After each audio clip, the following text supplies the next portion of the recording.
Welcome to The Confident Clinician. I am Jacqueline McFeeters, family nurse practitioner and founder of Nurse Education and Empowerment, and someone who has spent 18 years in healthcare living every gap I talk about on this show.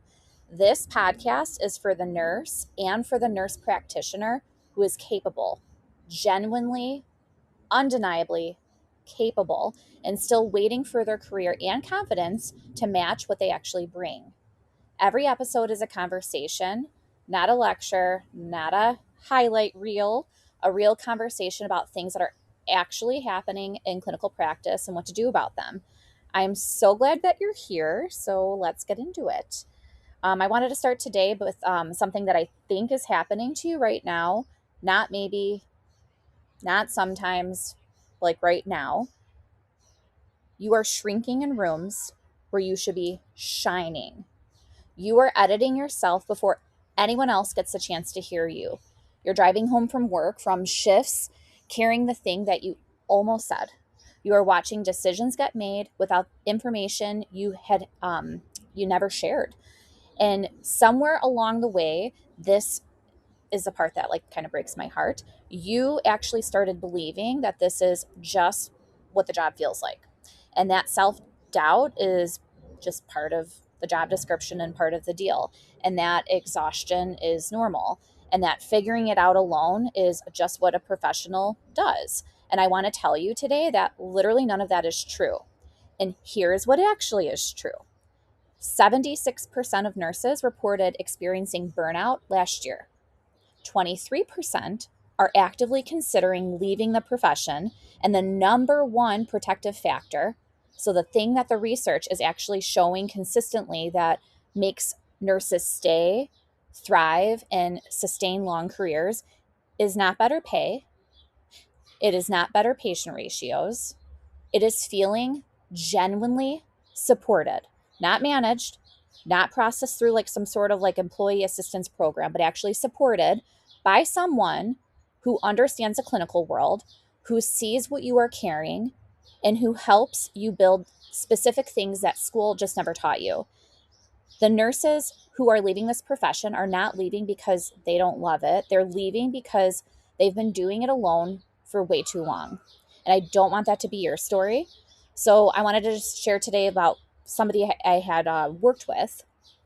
This nurse, she was very exceptional. She had like sharp instincts, strong clinical foundations, and just like a presence at the bedside that patients really responded to immediately. And she came to me because she kept going home and carrying things that she had not said.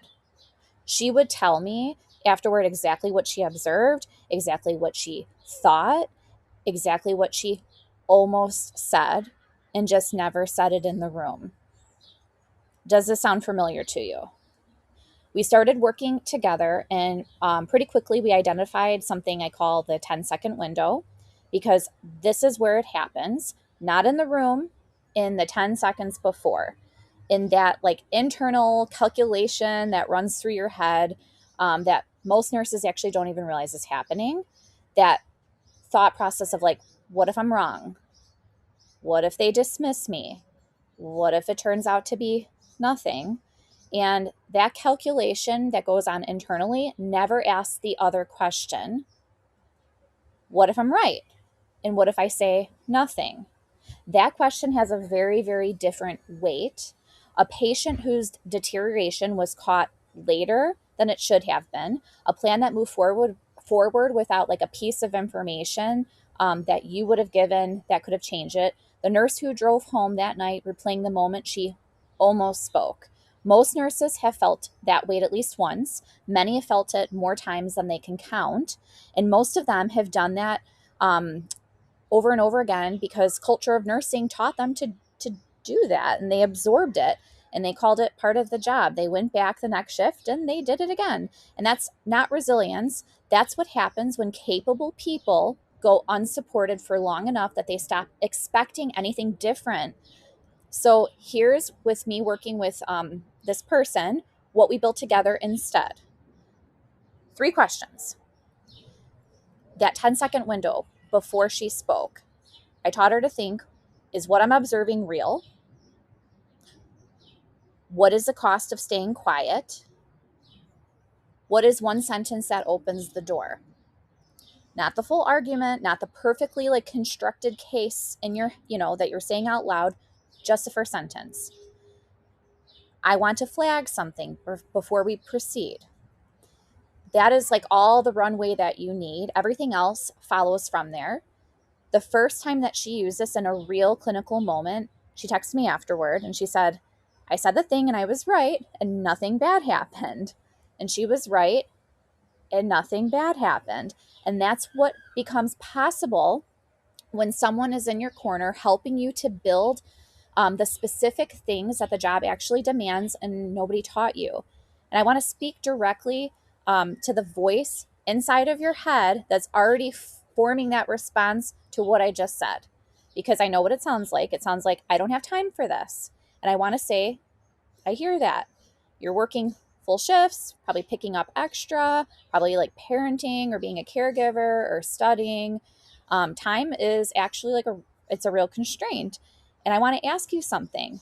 How much time are you spending right now driving home, or playing the entire shift, or laying awake at night, second guessing a decision, running on empty and wondering how much longer you can keep going at this pace? The time is already being spent, just not on something that actually like moves you forward. It sounds like I should be able to figure this out on my own. And I want to say, why? Who decided that literally the hardest professional transition you'll ever have to navigate should be done in isolation? No other high performance field operates that way. Physicians have residency programs with built-in mentorship for years. Athletes have coaches.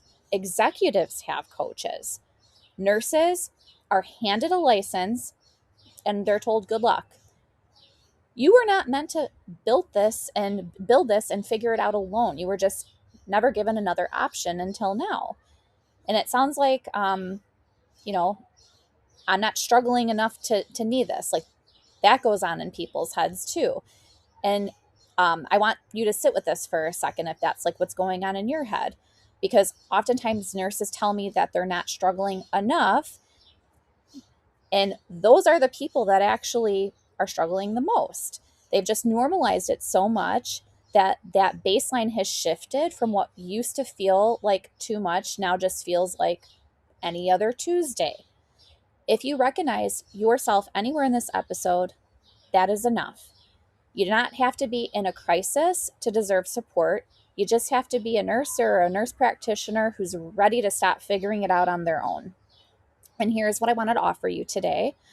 I work with nurses and nurse practitioners one-on-one over 6 months to build specific things that this episode is about. That clinical voice, the confidence that holds up under pressure, career advocacy, contract negotiation, that identity that does not shrink when the room gets hard.